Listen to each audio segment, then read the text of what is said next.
Welcome back. We now have our second session of the day, which is called Carrying the Name Mandela. I will hand over to Giselle Bailey from our own Arts, Culture and Heritage Department to facilitate and to introduce our speakers. Thank you. Good morning to everyone. I am literally carrying a name today. You will note on the program that it says Nomalanga. She was my TV crush many years ago when she did that fantastic program, so I'm very honored, but I'm experiencing carrying the name right now. Thank you for that. All right, so on the panel today, we have, and they have already been introduced, so we're not going to go into the bios, they are in the programs. But here we have Dr. Vuyani Boy, who is the CEO of the Nelson Mandela Museum. We have Judy Sikuza, who is the CEO of the Mandela Rhodes Foundation. And we have Dr. Mbongiseni Buthelezi, who is the CEO of the Nelson Mandela Foundation. All right. So we like to give context to what we are doing. So we're just going to do a quick recap because there were some very important things that were said in the first session. And for us to get into what this indaba is and what we can add value to, let's think about that. So, you know, the university has been on a very, very long journey, actually, with regards to the name. I have the privilege of working with the naming and renaming project of the university, and that also enables that I get to look at various council resolutions, council documents, etc., to understand where things come from in terms of naming. And the discussions around the university having the name of Nelson Mandela University was quite a big discussion around the merger time as well, 2005, 6, and 7. But like with naming, like what we have discovered in our projects, naming and our understanding of it is very much time-bound. And I think that goes back to what Lutando was speaking about as well. The time and space of everything, it has a time. So 2017, as we know, was the official renaming of the university.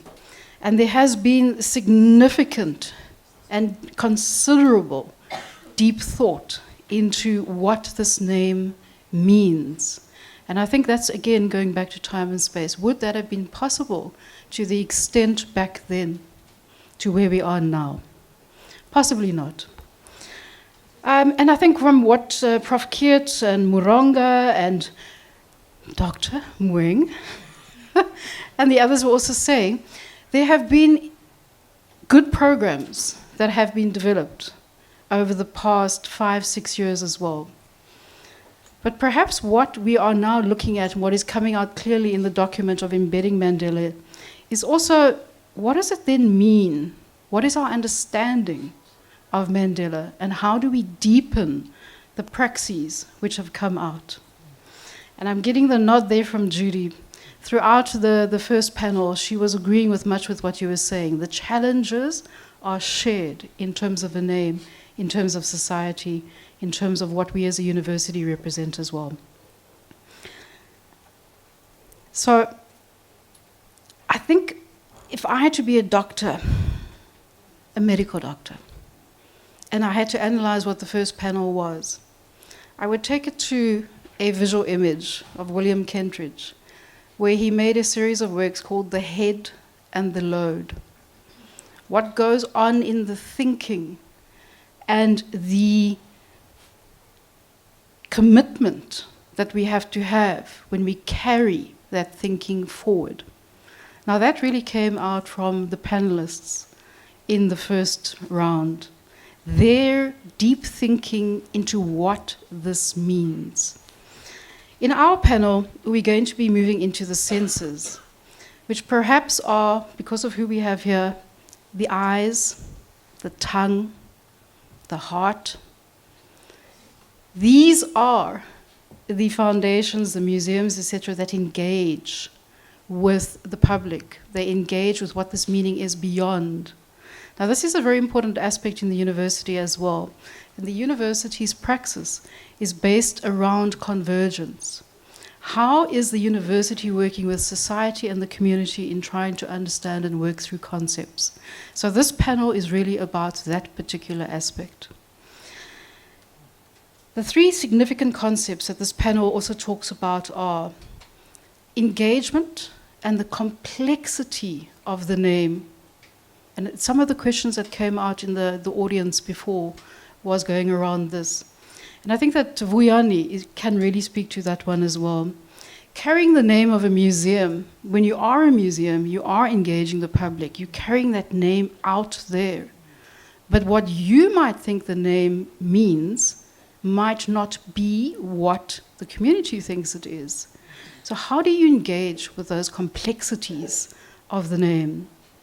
The second concept that this panel deals with is one that kept on coming out in the first panel as well, around leadership.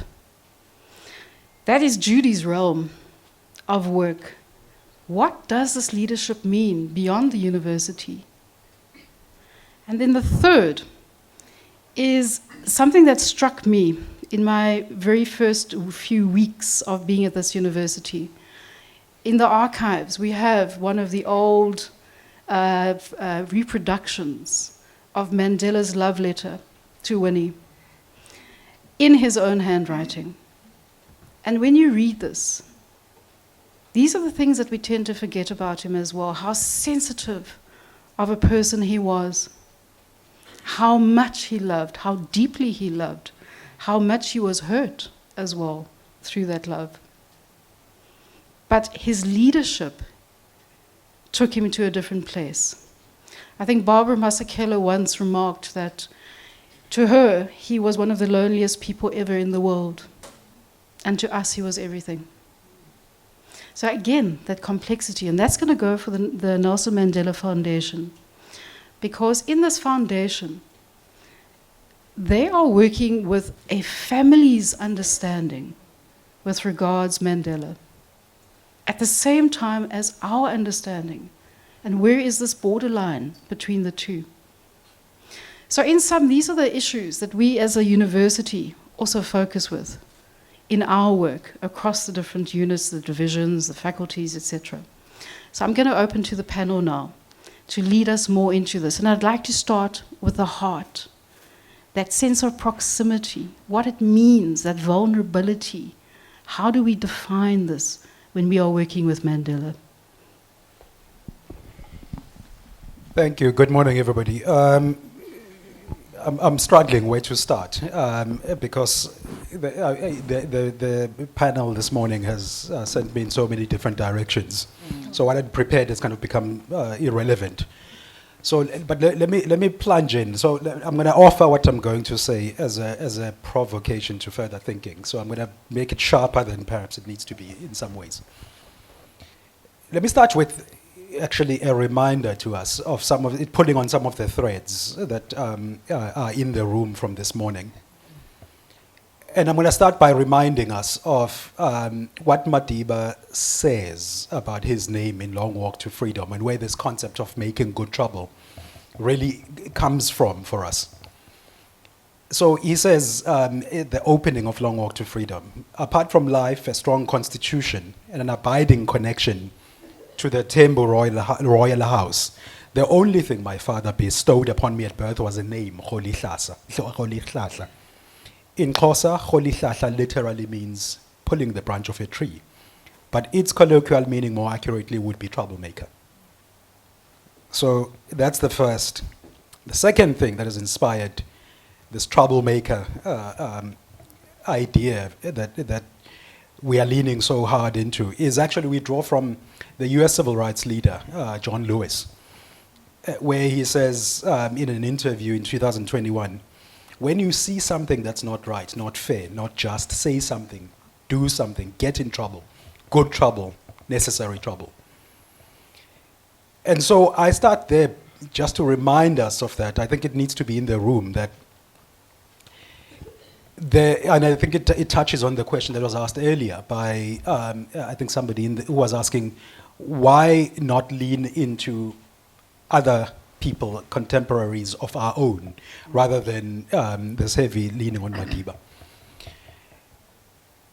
To the heart question, so let me go at it by saying, one of the, in a previous life, I was once approached to lead an organization that was had been founded by a very prominent figure.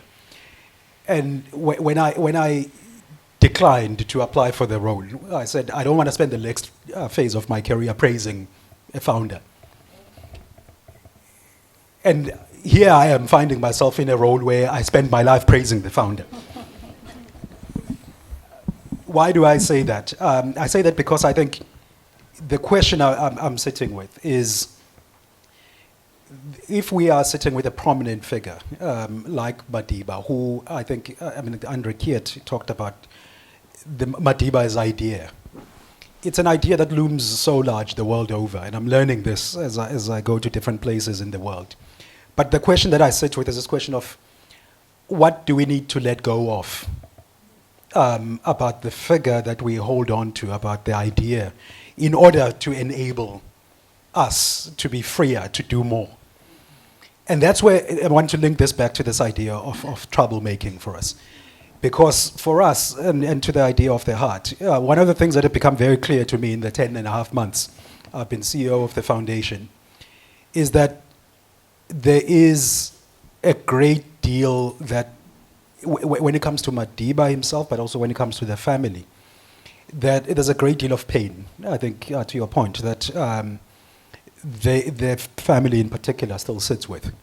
Because what happened, I think, is if we go back to some of what Madiba writes, what is in the archive, what we are custodians of, is he talks, there's a letter which we often show to our visitors, where he talks about looking forward to coming home and spending time with his children. But actually, when he was released from prison, what we know, and I think has been signaled here, is that the rest of us took him from that family. He actually never went back to that family. And that's one of the pain points that we have to grapple with as a foundation. But it's something that I think for us is also generative in some ways. Because in sitting at a place where we have to engage with so many people who want a piece of Madiba, I can't tell you the number of ambassadors, presidents, and just ordinary people who walk into our building where we have a permanent exhibition on Madiba's life. We get about 1,200 visitors a month.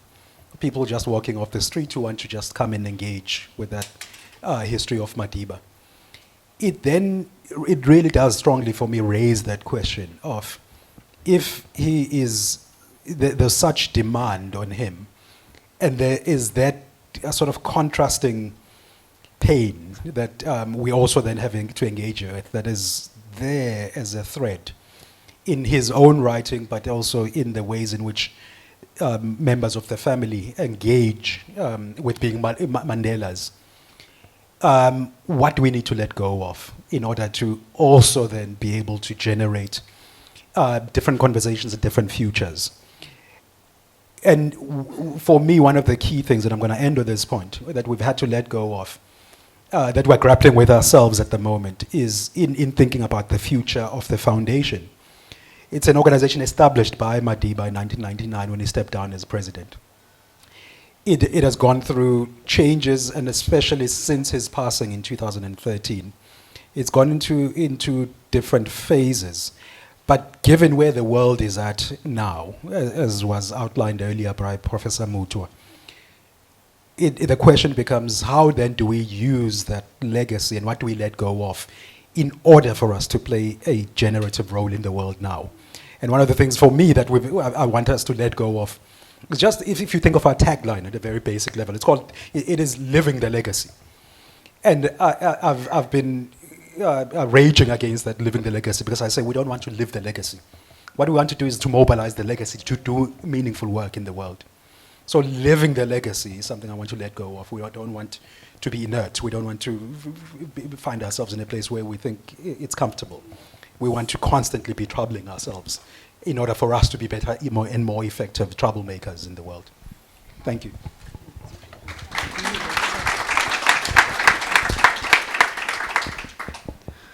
I think that also goes back, thank you, Mbongisile, that goes back very much to the point that I raised at the beginning as well. There's a time and a space for the name. So could we have dealt with the name in 2005, 6, and 7 to the extent that we are dealing with it now as well? And the ancillary question is, what did we let go of in order to then really deal with this name? So thank you for that point. I think a big question that comes in is Mandela in terms of his leadership. If he himself, as you have noted, had to in many ways let go of the closer connections that he felt so deeply about, what kind of a leader is able to do that? What leadership do we need to be able to understand the bigger picture? It came out earlier in the earlier panel as well, that Mandela was a selfless leader. And I think that's one of the attributes that Muki was referring to as well, when we're talking about our graduate attributes, when we're talking about what it means for us to be in the world. How do we embody and embed that selflessness? So from the Mandela Rhodes Foundation, how are you working with the concepts of generating and developing the new leaders? Is selflessness one of the things that you're able to actually promote? Fantastic. Good morning, fellow humans. It really is wonderful for me to be back here. This is my old university, my old home. So molweni betinana makinbulise for once ke kwi panel betinana yaqonda ngabe ndikhumsha kokoko Thixo. So I think where I want to start is perhaps in the name itself. Because of course one of my favorite things in my role is when people find out where I work, they say Mandela Rhodes Foundation. How do those two things make sense? And I think it's a very interesting point to start from because it tells us about another component of Nelson Mandela. The Nelson Mandela Children's Fund already existed in 1995, the Nelson Mandela Foundation in 1999, so Madiba did not need another foundation. And so when the offer came from the Rhodes Trust in Oxford, they were celebrating their 100th anniversary in 2003. And the question came up to say, how do they want to bring back some of the wealth from where it originated? As a sign, I guess, of thinking through how do we just think about reconciliation, but also reparations. And so when the opportunity came up, some of Madiba's advisors were actually quite against the idea. There was, Vern, you were probably there. All the fights and discussions to say, but Madiba, how can you put your name next to Rhodes? Understanding the history of South Africa, the complexity of a colonial name next to your name, you're going to make all the hard work you've done in your legacy fall to the ground. And so I think there's something about Nelson Mandela's sort of pragmatism where he said, but could this perhaps not be a practical expression of the very ideas that I'm standing up for around saying, we're not just going to reconcile, we must also repair. We must also bring back that money, it was from us anyway, and we must get that money back to actually build the next generation of African leaders who will dismantle the very systems that actually were formed through what Rhodes represented. And so it invites us into a very interesting process as a foundation because by virtue of our formation, it was never meant to be easy. Our name is a mirror to society. And what I always find interesting when people say, what does this Mandela Rhodes name mean? I often push the question back to them. I say, what does it mean for you? Because I think when you hear people's responses, it tells you about where our society is, right? So if you are grappling with what Mandela and Rhodes mean, you are grappling with some of the systemic ramifications of colonialism that you still experience today. Some of them are grappling with the disillusion of what liberation movements represented. So Mandela is equally challenged as Rhodes by people and what these legacies mean. So I think our invitation as a foundation, as we are tasked to build the next generation of African leaders, our students come from 37 African countries. They study at South Africa universities doing an honors or a master's. And the key is bringing them together in our leadership development program for 2 years. We don't have a 5-step bullet point, here is how to be a Mandela and you're perfect, but instead we ask them the kind of questions that I think Madiba was asking with his peers and his generation, and we all know that he drew a lot from, peers who were doing anti-colonial work in different African countries. So for Madiba, I think he also saw this foundation as an opportunity to really make that component of his legacy alive, where our students are sharing. What is the justice question that you're asking in Sierra Leone today? What are some of those intricacies in Kenya, in Egypt, etc., and how do we begin to create a new Pan-Africanism as this generation? Do we really know as young people what Pan-Africanism means for us today?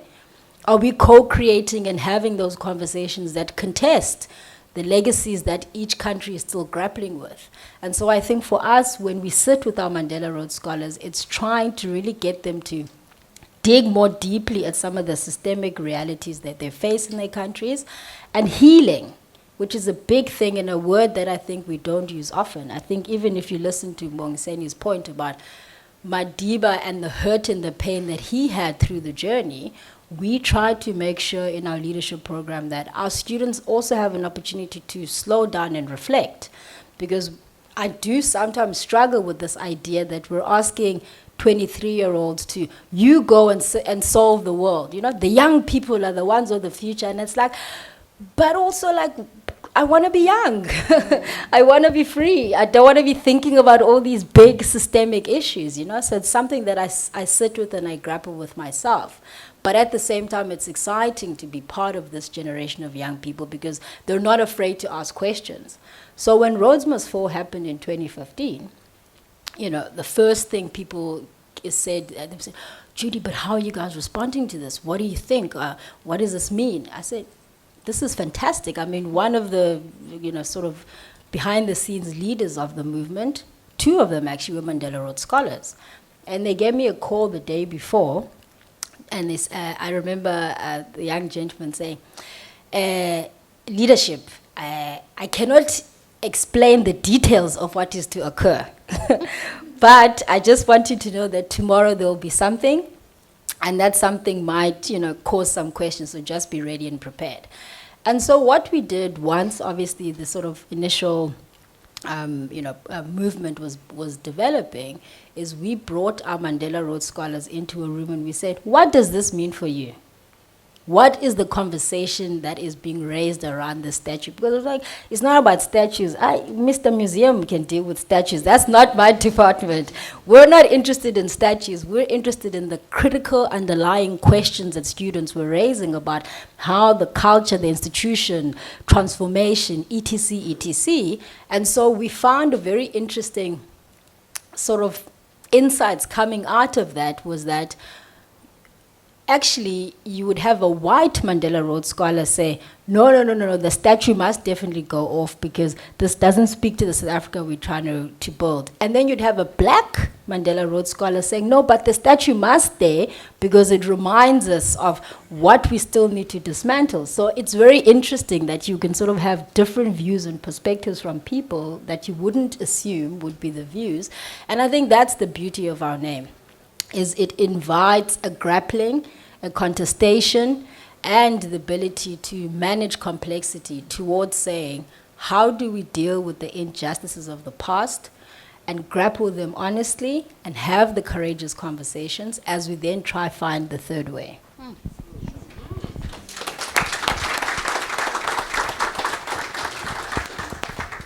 Thank you for that, Judy. That is a selflessness that is going on there. It's about the bigger picture in the world.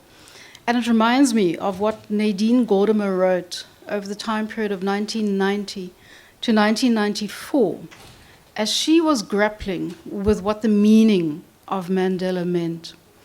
And shortly after his release, she wrote in 1990 that for the first time, we could see what we had always sensed. And she was asking, what would that then turn out to be? And in 1994, given all of the developments which took place, she started seeing what Mandela was in terms of the different communities. And that's going to come directly back to what you're speaking about. she identified the following. She said, on the one hand, Mandela has meaning in terms of being the liberator. And on the other hand, people are positioning him for reconciliation. And that dichotomy between the two is and has been with us for over 30 odd years. Where are we now? 36, 35 years. But there's a third one. Thank you, 31. But there's a third one which comes up as well. And that is what the university is trying to do, which is bringing in the third meaning of justice. How are we then making the Mandela from that? So that's where I would like to turn to Dr. Vuyani, who, in terms of the Nelson Mandela Museum, straddles a very tricky business of what you are saying and where you are saying it with regards to carrying the name. And I'm going to throw him right into something that is currently bubbling in terms of how do we enlarge access to the museum. And so there are current thinkings with regards bringing aspects of it to our area. Now you have the Nelson Mandela Museum, and then you have the Nelson Mandela Metropolitan Municipality. The contradictions I shall allow Vuyani to talk about.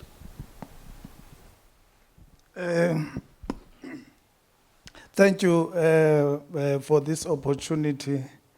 Yes, indeed, this is a very difficult session to speak about Nelson Mandela, precisely because we are talking about a very much contested terrain, if I can put it like that, with various, complex interpretations of who he was, which is so difficult.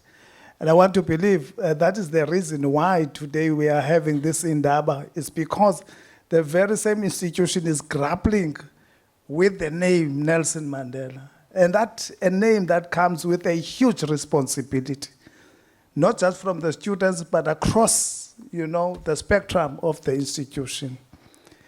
And I would want to say that is exactly what we are also grappling with. How do we present this notion, Nelson Mandela? And perhaps I must say that it's just that people have spoken about it. I spent 17 years managing the archives of the liberation movements in South Africa. And I know what is there. I've been to different countries, doing research around the whole notion of liberation archives. You go to Italy, you go to Germany, you go to Namibia, you go to Mozambique. There's only one thing that comes and that captures almost every conversation. It is Mandela. Mandela, Mandela, Mandela throughout. Now I find myself as a CEO of Nelson Mandela with this huge responsibility of unpacking the name Mandela. Unpacking that through my programs, and not just programs, but just critical programs. And I would want to premise my input on what Xin Feng of China once said, an academic from China, and he extracted 6 qualities that constituted Nelson Mandela. And he said, Mandela's spirit is characterized by the noble ideas, 1, of opposing apartheid, by his philosophy of reconciliation, by his principled stand for peace, and also by his political wisdom, humor, and sincerity. Now the question is, how do you begin, to carry this responsibility that comes with these principles? How do you begin to explain to people the meaning, the significance, and the value of this name. It's very difficult, but we are trying our level best. But I would want us to think, and perhaps to be beyond Mandela as a physical person, but to think of Mandela, the name Mandela, in fact, Mandela, Dalibhunga. To think of Mandela as an idea, as a philosophy. But beyond that, we need to think of Nelson Mandela as a product of a particular culture, an African culture, the indigenous knowledge systems of Mvezo, of Kunu, and throughout Africa. So to me, what comes first more than anything else is what actually shaped, produced, and influenced Nelson Mandela. And to me, it is that culture. It is those indigenous knowledge systems which were taken into the basket of history and that we are no longer looking at, to say that perhaps let us go to that and look at the philosophical underpinnings of that particular culture that produced the Mandela that we have today and the Mandela that we are proud of today. And another thing which is so important, I had an opportunity to go to another country outside in Europe, and I met this guy, and he came to me and said, "Wow, are you coming from Mandela Land?" I said, "What is Mandela Land?" "Come on, I'm coming from South." "No, Mandela Land." Can you see how people of the world begin to perceive Mandela? And how people of the world begin to perceive us as South Africans? And what kind of responsibility that comes with that? And perhaps I must take this to the students of this institution. You are students of this institution, and you are having this institution named after this great man. And that calls upon you, and that calls upon a particular character of a student. With a unique mindset. For instance, if you are having the student of this institution and you student of University of Fort Hare, where Nelson Mandela studied, you are expecting to have a particular student with a critical insight on issues than a destructive student. Because why? You want to live yourself along the values of this old man. And also, it is so important to think of Nelson Mandela as a husband, as a father, as a chief, as a prisoner, as a political figure. How do you begin to explain that, as a museum? You need to go to these communities and say, no, perhaps think about Nelson Mandela as the father. Think about Nelson Mandela as a husband. Think about him as a prisoner. So here we are talking about the various layers, and we have to unpack those layers so that people of the communities begin to align themselves with the thinking of what is called Mandela. Not just of him as a... the only problem to think of Nelson Mandela as a political figure, I will tell you why. What is the problem? You look at what is happening here in South Africa today. And I'm saying that Mandela's legacy is being weaponized or instrumentalized by particular organizations and individuals to legitimize and to crystallize a particular political discourse and ideology. And now, as Uvian, I'm having a serious problem with that. Because some of them, they take an opportunity to abuse the name Mandela.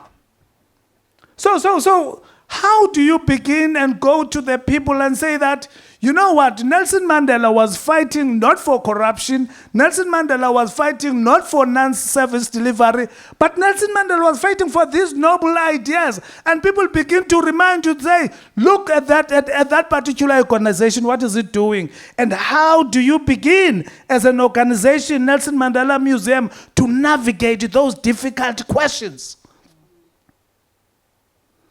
The last one. You know, when Nelson Mandela took a decision to establish that museum in Tata, he said it should be there for local economic development, one, to alleviate poverty and create employment. And also it should be an institution to fight against social injustice.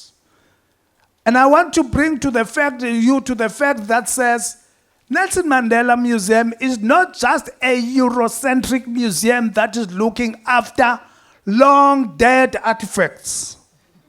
It is a living museum. It is a museum that is trying by all means to align itself with the academic institutions. And that is why last year we were here to have Nelson Mandela, call it African Liberation in Daba. Because through that, we are using African Liberation in Daba as a vehicle to talk about the values and the legacy of Nelson Mandela. What are those values? Values of freedom, social justice, human rights, selflessness. So those are the things that we are trying to do. And I'm also saying that when we think about Nelson Mandela as a philosopher and also as an idea, that should permeate throughout the academic disciplines of this university. And the academic disciplines of this university, when you look at them, when you look at that kind of knowledge that is produced, it should also reflect the values of Nelson Mandela. So those are the things I would want to share with you. But this is what is, you know, when Nelson Mandela was 17 years old, he started then to be Rolihlahla, emqhekezweni. They had a responsibility to look after the cows. And it was almost 5 o'clock. The cows are not there. They're not in their kraal. And they were called, taken to a rondavel, babetwa, as a makwengwa. And this chief said, it should be Jongindaba, and he said, "Diza kunibonisa makudini." And he responded, "We are choknyo." Do you understand what I mean? Yeah. Which simply means that Mandela was a human being, was a saint. He was like you and me. We are chokunyok. It's a sign of what? Disobedience, which started then. So all that I'm trying to say is that as much as Nelson Mandela is having all these layers, we still have a responsibility as this institution to unpack and make our communities to align, with these layers. Thank you.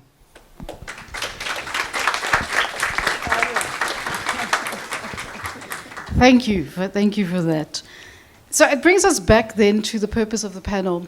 And I'm going to take it back to the document, the draft document of embedding Mandela.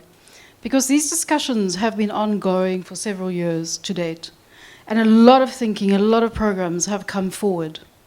But what embedding Mandela, the document, asks for is to consolidate these issues into the praxis to take us forward. We can see society is grappling with exactly the same challenges that the university is as well because of this conceptual base that we are working with. So at this point, and our panelists have agreed, it's open to the audience. We want to engage you. You are busy with work as well around these issues, in whatever layer or level it is, from student engagement through to academic, intellectual engagement, etc. Here we have panelists who are grappling with this in society. What do you need to ask them? What do you want to understand? So I'm going to take a round of 3 questions. I can already see hands. I've got 3 already. Number 1, number 2, number 3. Thank you. over there. I just want to thank the panel because I think that that was a very engaging but also very powerful discussion from all three of the panelists. My question goes to for the Mandela Rhodes Foundation. In our society, oftentimes we see how leadership is more reflective of an older generation. And so I ask you, how would you encourage young people, or in what way should young people make themselves more represented in important spaces? Thank you. Number 2 is at the back there.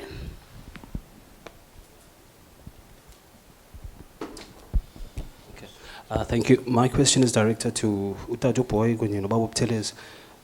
As stakeholders of institutions such as the museum and the foundation, I'd just like to ask for advice as a student of the institution.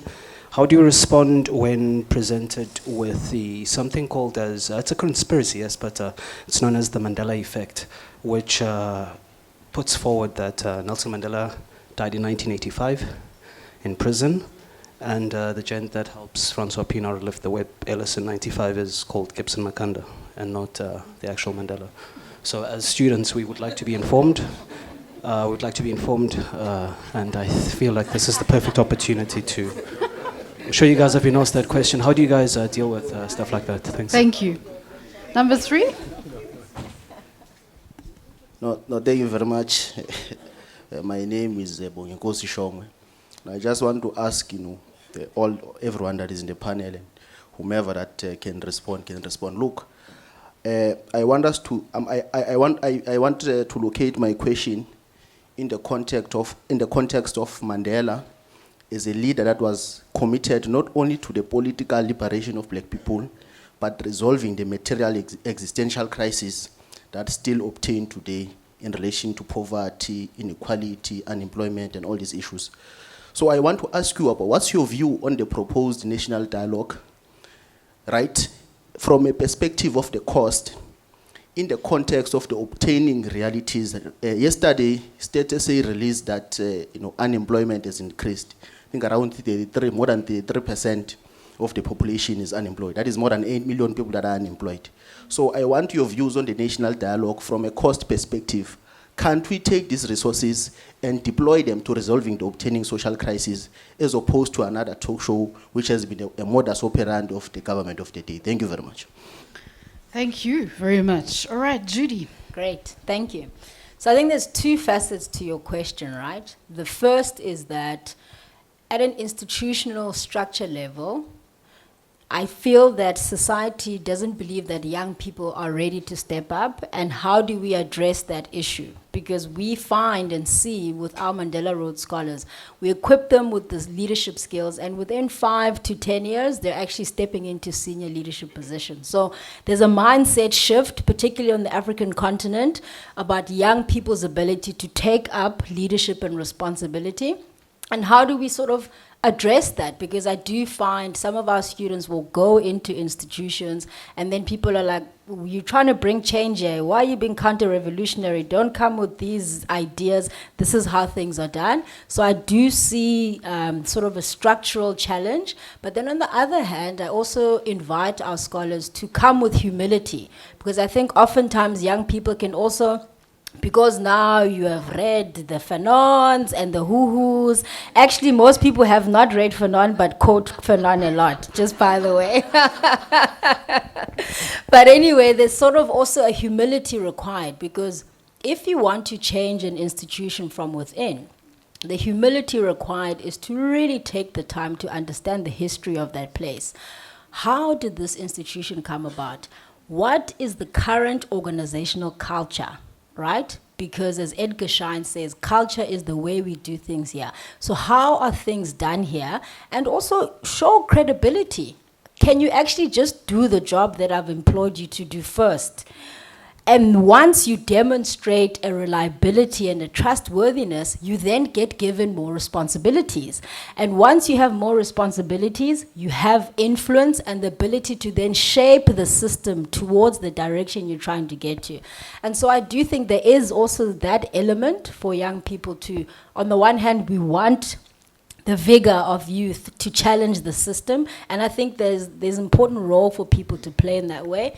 But if you are trying to go into an institution and sort of be an intrapreneur within it, how do you also have that humility to learn and understand and build relationships? It's the biggest thing. So anyway, I mean, I got elected as the CEO of the foundation at age 33, you know?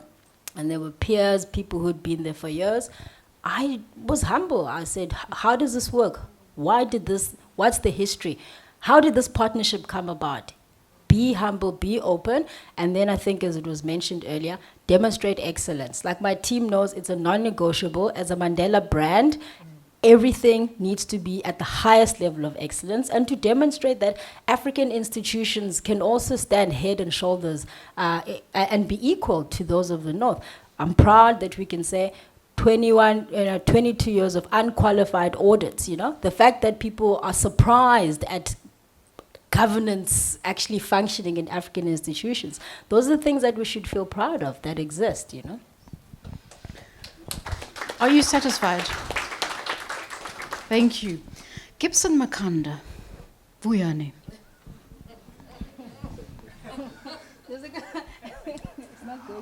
I will never attempt to respond to that question. Precisely because I don't want to do any misrepresentations. But I appreciate that there's a view that Nelson Mandela died in 1985. 1985. But the Mandela that I know died in 2013. That is all I can say. But if I may have to attempt that question that talks about the issue of cost and all that, you know, perhaps let us ask ourselves a simple question that says, after all, how did we arrive to the idea of national, call it dialogue or national convention? You know, as people of South Africa, do we need that? Or because there's a problem with the political machinery, misalignment, and then we want to go back to the people? I think people of South Africa, they should say it themselves than having, you know, organizations and particular structures, in particular political structures, who are looking to have this national dialogue to advance their own political, call it, interests. So I would also want to say that, yes, indeed, I agree with you.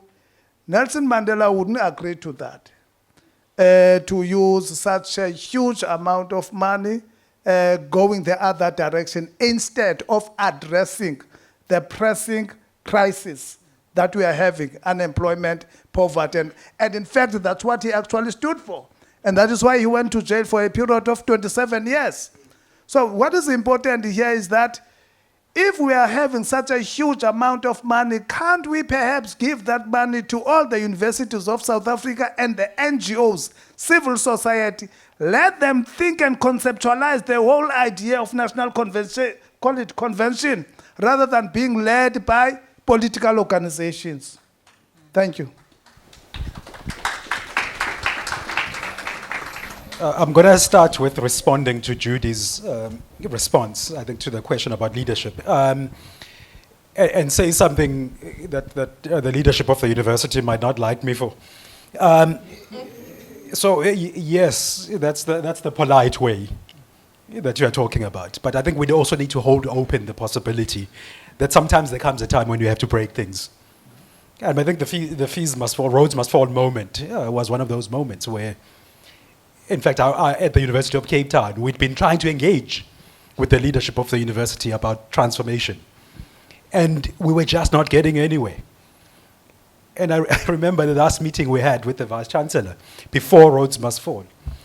We said, look, we think something's going to happen that is bigger than us.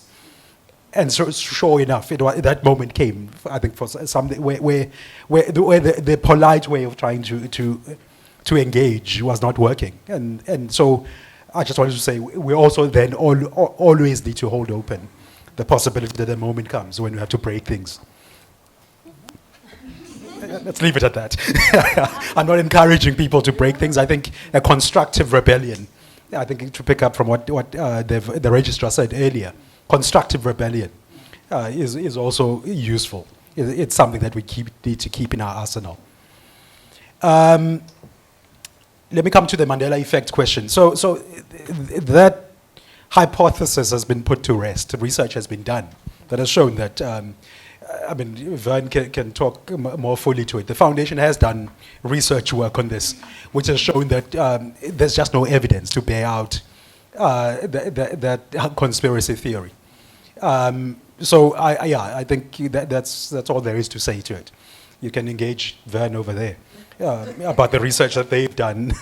So and then let me come to the national dialogue question.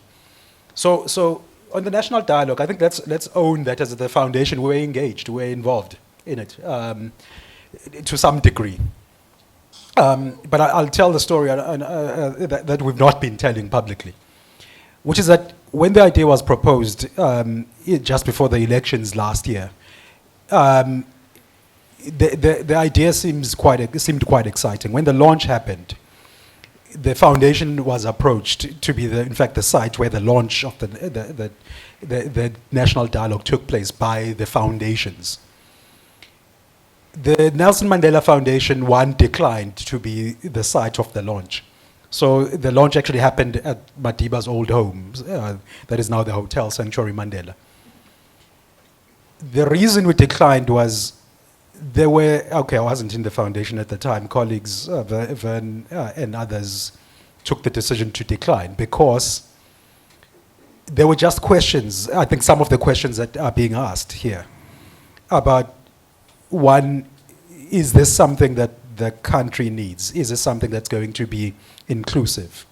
Is this something that that is going to help us reset to the kind of participatory democracy that had been envisioned in the transition to democracy in South Africa? And the biggest question was there alignment between the foundations and the president, or the presidency and government on this national dialogue? And there wasn't. It's taken a year of wrangling, and I'm not going to go into the details of the wranglings that we've been observing. But as the wrangling was unfolding, and it became clear that the credibility of this process might come under question. In January of this year, we withdrew formally from participating in the process. Personally, and this is not an institutional position, I'm very skeptical. And on the question of the funding that you are asking about, okay, the numbers that have been bandied about, some of them have just been put out to embarrass certain people, the foundations in particular. They're incorrect, that have never been proposed. What the foundations are said to have come up with, that's just not correct. But I think to your point, can we not use this money in better ways, more productive ways? I think in many ways we know what the problems are in the country. And what we're seeing with the national dialogue, I think to what Vuyani was saying, is political positioning and attempts to hijack the process by certain players. And whether it's going to then yield anything productive for the country that helps us go forward from the mess that we're in, I'm very doubtful. I'll leave it at that. Thank you.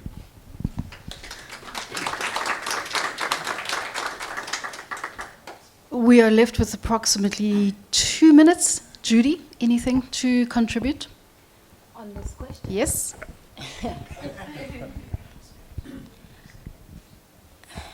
You know, I live in Cape Town, in a suburb where I'm the only black owner in my crescent. And I find it very interesting in terms of how we don't talk and know each other as South Africans, and what it might mean to think about what kinds of conversations might be relevant as we reflect on both the question of accountability and belonging. There's an internal accountability as a citizen in how I show up in being a good human being, and then there's the accountability I put out to my government that they should deliver the services that I'm taxed for.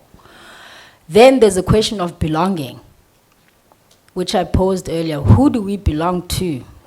What do we belong to? And how do I co-create that sense of belonging as South Africans, you know? So I think I'm sitting with that in a very visceral way, and especially because I think there are conversations that need to happen, but how are those structured in a very real way where we can actually own up to say, are you doing your part to make this South Africa real, to make this constitution real? And at the same time, we really, really know what the problems are and how do we put in the money and then put people accountable. The KPIs that we were promised were going to be put out there to say, you have not done your job, therefore you are getting out and we're going to put someone in there, you know? So those are my views. Perhaps just in closing as well, and I think that Mandela really was very strong in being able to take us from one idea to another. Perhaps an answer to your question as well with regards dialogues is perhaps we're changing our form of democracy. Perhaps we're moving from a social democracy to a political democracy. Perhaps these questions also need to be understood within different frames of reference. But these are the questions that the university and its partners and society are engaging with and are very valuable towards how we move forward as well. So I think you could see from this particular panel here that we share common cause, we share common concerns in society.